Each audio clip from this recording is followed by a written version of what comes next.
और मेरा ये कहना है, और मैं ये सही भी है, मैं समझती हूँ कि दुश्मनी तो जम के करो भाई। तेरे को मारा जाए या तेरे को बचाया जाए। तो उसने इतना ही जवाब दिया उनको कि एक शासक जो दूसरे शासक के साथ व्यवहार करता है, वही व्यवहार आप करिए। मैंने भी पूछा उनसे कि भाई ये विपक्ष के नेताओं को, अब नए नए आए थे, विपक्ष के नेताओं को आप इतना भाव क्यों देते हो? तो उन्होंने कहा भाई थोड़ा इतिहास में चलो, सिकंदर और पोरस की कहानी मेरे को सुनाई उन्होंने। आज उन मान्य कुछ नए सदस्यगण जो हैं, वो एक तो पढ़ते नहीं हैं, आते नहीं हैं, और बहुत टाइम अपन देखेंगे कि हाउस खाली पड़ा रहता है हम लोगों के सामने। मैं बहुत ही सौभाग्यशाली अपने आप को मानती हूँ कि आदरणीय भैरव सिंह साहब और आदरणीय मोहनलाल जी सुखाड़िया जैसे बड़े बड़े मुख्यमंत्री, जिनका नाम आज भी हम लोग, आप लोग, हम लोग, सब लोग मिलकर मानते हैं,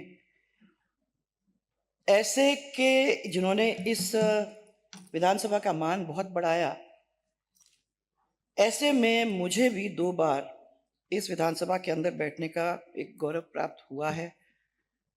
उसके लिए मेरा ये बहुत बड़ा सौभाग्य था। 85 में पहली बार धौलपुर से विधायक बनी और 41 वर्ष हो गए हैं।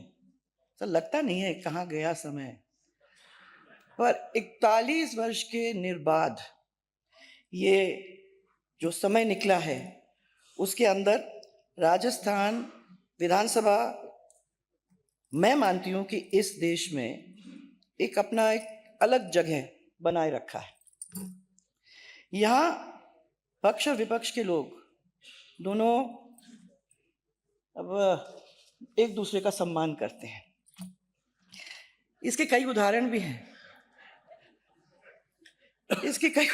हैं, तो आप याद करोगे, कुछ लोग यहाँ हैं होंगे, भैरव सिंह जी और मोहनलाल जी सुखाड़िया एक ही पान की दुकान पे जाते थे, वहाँ बैठते थे, वहाँ एक दूसरे से बातें करते थे। मने विचारों में भले ही फर्क हुआ होगा, परंतु मित्रता जरूर थी। इसी तरीके से जब वो खुद मुख्यमंत्री थे और हरदीप जोशी जी ऑपोजिशन में थे, ऑपोजिशन के लीडर थे, तो उस समय अस्पताल में गए, बीमार हो गए थे, और अगेन उनके विचारों में तो फर्क था ही, परंतु मित्रता थी, और उसकी वजह से भैरव सिंह जी उनसे मिलने के लिए रोज हॉस्पिटल जाया करते, रोज। ऐसा नहीं कि हमने औपचारिकता पूरा कर लिया, वो रोज जाते थे, वहां बैठते थे, घंटों बैठते थे, बात करते थे, और कभी कभी ऐसा भी होता था कि उनके जो फाइल वाइल, जो निस्तारण, कागज निस्तारण करने की जरूरत होती थी, वो वहां भी कर लेते। उस समय की बात है।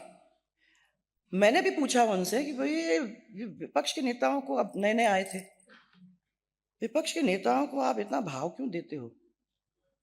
तो उन्होंने कहा भाई थोड़ा इतिहास में चलो, सिकंदर और पोरस की कहानी मेरे को सुनाई उन्होंने कहा जब वो बंदी बनाकर पोरस को सिकंदर के सामने लाया गया, तो सिकंदर ने उससे पूछा कि मैं तुमसे क्या करूं, तेरे को मारा जाए या तेरे को बचाया जाए? तो उसने इतना ही जवाब दिया उनको कि एक शासक जो दूसरे शासक के साथ व्यवहार करता है, वही व्यवहार आप करिए। तो नेचुरली उन्होंने उसको छोड़ दिया और उन्होंने वही किया।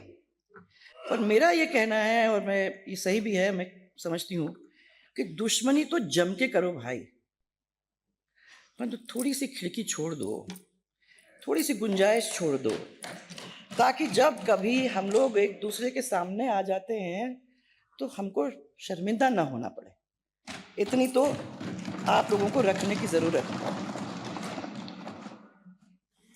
देखो, मैं ले जाती हूँ आपको पीवी नरसिम्हा राव के टाइम। पीवी नरसिम्हा राव और अटल जी की बहुत अच्छी मित्रता थी। 27 फरवरी 1994 में पाकिस्तान ने जिनीवा में भारत के खिलाफ एक मानव अधिकार प्रस्ताव पेश किया, तो वो अपनी पार्टी का किसी को भी भेज सकते थे। उन्होंने पहले ढूंढा सबसे बेस्ट आदमी कौन होगा इस चीज को ठीक करने के लिए। उन्हें मालूम था कि अटल जी अगर जाएंगे तो ये प्रस्ताव पास ही नहीं हो पाएगा, तो उन्होंने अटल जी को जिनीवा भेजा और वो ही हुआ जो उन्होंने सोचा था, वो प्रस्ताव पास नहीं हुआ। डॉक्टर अबरार अहमद 1999 में मेरे साथ चुनाव लड़े थे झालावाड़ के, और मैं आपको बताना चाहती हूँ उनकी डेथ हुई कुछ दिनों बाद। उनकी डेथ हुई तो उनका शव जो था वो कांग्रेस कार्यालय में जल्दी सुबह लाया गया था।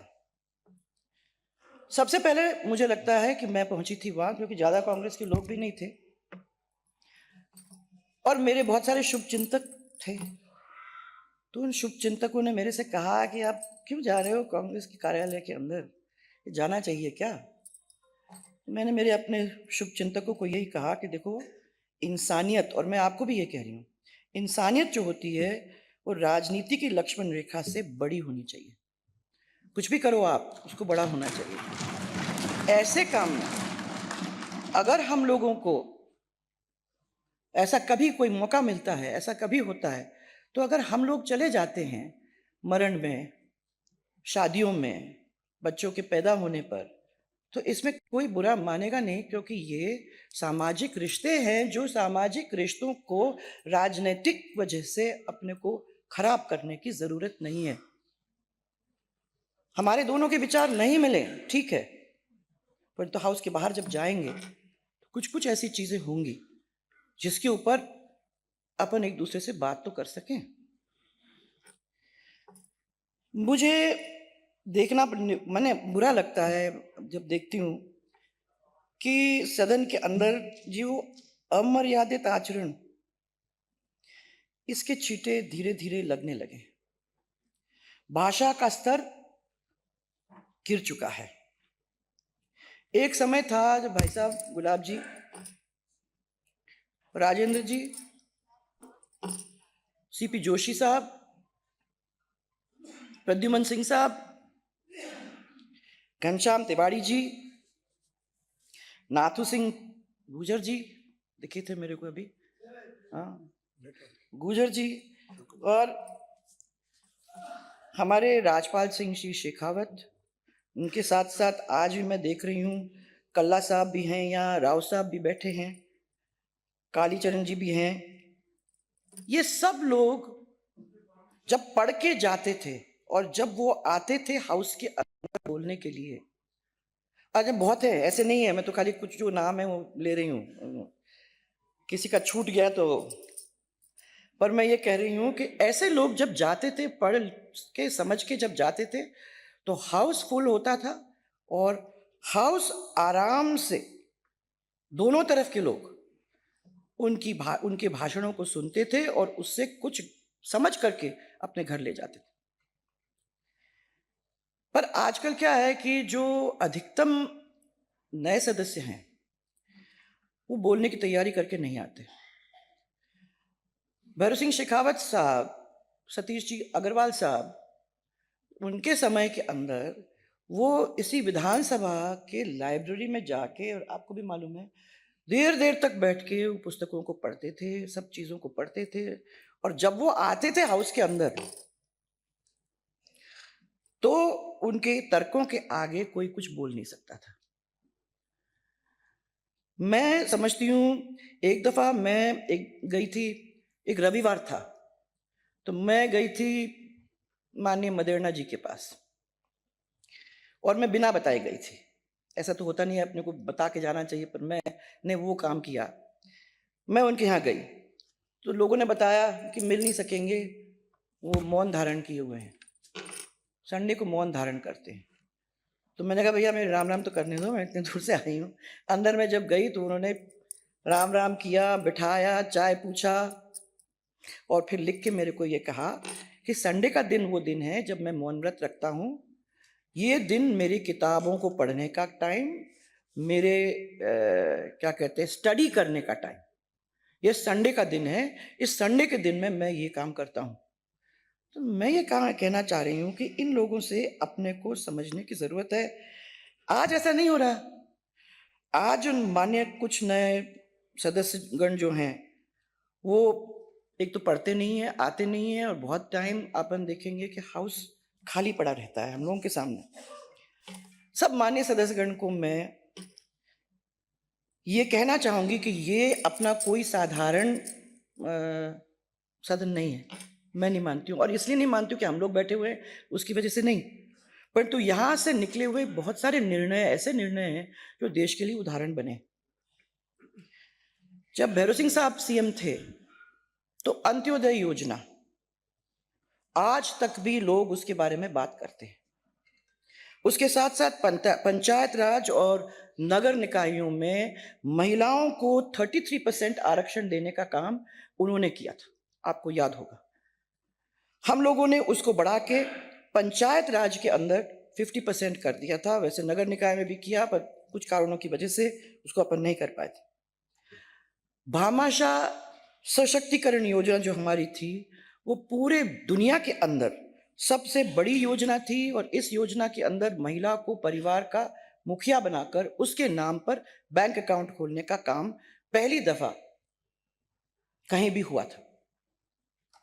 और मैं आपको कहना चाहती हूँ कि उसके साथ साथ हम लोगों ने ई मित्रों को भी खड़ा कर दिया था। तो ई मित्र जो भी पैसा उनके लिए आता था सरकार से, उसको उनके बैंक अकाउंट के अंदर जमा करने का काम उनके लिए करते थे, उनको मदद करते थे। इसी तरीके से आप देखेंगे भामाशाह स्वास्थ्य बीमा योजना जब शुरू किया था तो मुझे याद है, मैंने भी खुद ने नहीं सोचा था कि इसमें इतना बड़ा तंत्र होगा, परंतु आज जिस तरीके से धीरे धीरे धीरे अपने पूरे देश के अंदर वो फैला है, लाइफ इंश्योरेंस फॉर हेल्थ एक बहुत बड़ी चीज हो गई है। इसी तरीके से बिजली की लाइन को अलग करने का काम पहली दफा हम लोगों ने किया, क्योंकि वो एक बिजली की लाइन हुआ करती थी, 6 घंटे बिजली मिला करती थी, घरों के अंदर बिजली मिलती नहीं थी, महिलाएं बहुत परेशान होती थी। महिलाओं के बारे में सोच करके हम लोगों ने ये तय किया कि किसी भी तरीके से इनको फायदा देना है। तो मैंने गुजरात को स्टडी किया।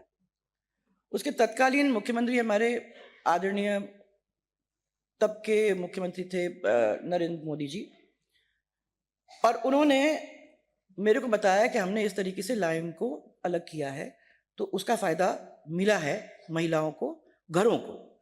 उसको हम लोगों ने राजस्थान के अंदर लागू किया, और मैं समझती हूँ कि आप लोग जब क्षेत्र के अंदर जाते हो तो उसके बारे में बार बार महिलाएं आप लोगों को कहती होंगी कि हम लोगों को उस समय पे 24 घंटे बिजली मिला करती थी। मुझे याद है कि अटल जी ने रिवर लिंकिंग का प्रोजेक्ट शुरू किया था। राजस्थान का पहला रिवर लिंकिंग प्रोजेक्ट हमारा आहू और चौली का था। झालावाड़ के अंदर 5 किलोमीटर की दूरी थी। हमने गागरीन का बांध बनाया और आहू नदी का पानी चौली नदी के अंदर डाला थ्रू दैट बांध, और ये पहला सच एग्जाम्पल था।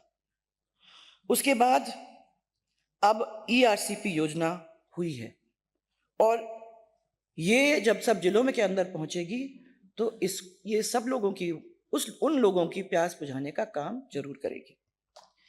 भैरव सिंह जी एक और काम करा करते थे भाइयों, मैं आप लोगों को याद होगी कि एट दैट टाइम कभी भी कोई नया आता था, डरता था अंदर हाउस में बोलने के लिए, तो सबसे पहले उसको बुलवाते थे, फिर हाउस में अंदर अपने पक्ष में बुला करके पीठ थपथपा के बोलते थे, अब 200 रुपये निकालो, हम लोगों को लड्डू सबको बांटो।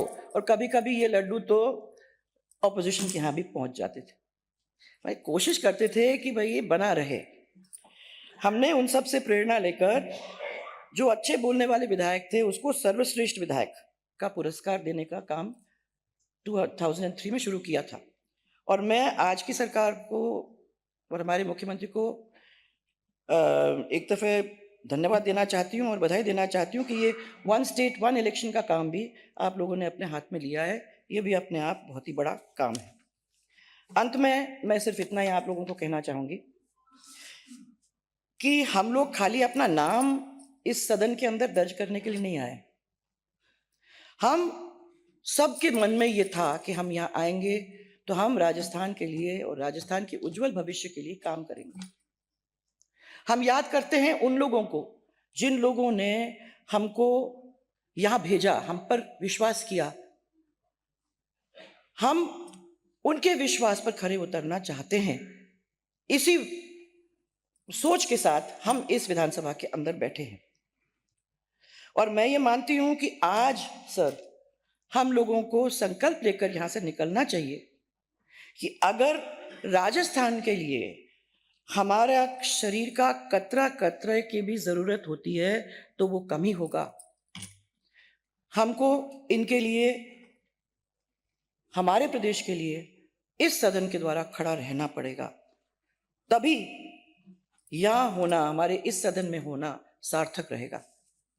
और आखिर में जो हमेशा आपको एक समर्पित तो करती ही हूं, तो इसलिए लेके भी आई हूं एक शेर आपको समर्पित सबको। आपके हाथों से गुलाब की महक आएगी जरूर, आपके हाथों से गुलाब की महक आएगी जरूर, किसी के रास्ते से कांटा हटाकर तो देखिए, उसका दिल भी दुआ देगा जरूर। जरा किसी रोते हुए इंसान को हंसाकर तो देखिए, किसी रोते हुए इंसान को हंसाकर तो देखिए। और बहुत बहुत धन्यवाद, आपने हम सबको याद किया, आपने ये 75 वर्ष का इस तरीके से सेलिब्रेट किया, उसके लिए मैं आपकी बहुत बहुत आभारी हूँ और धन्यवाद देती हूँ कि आपने मुझे भी इस आपके कार्यक्रम में याद किया।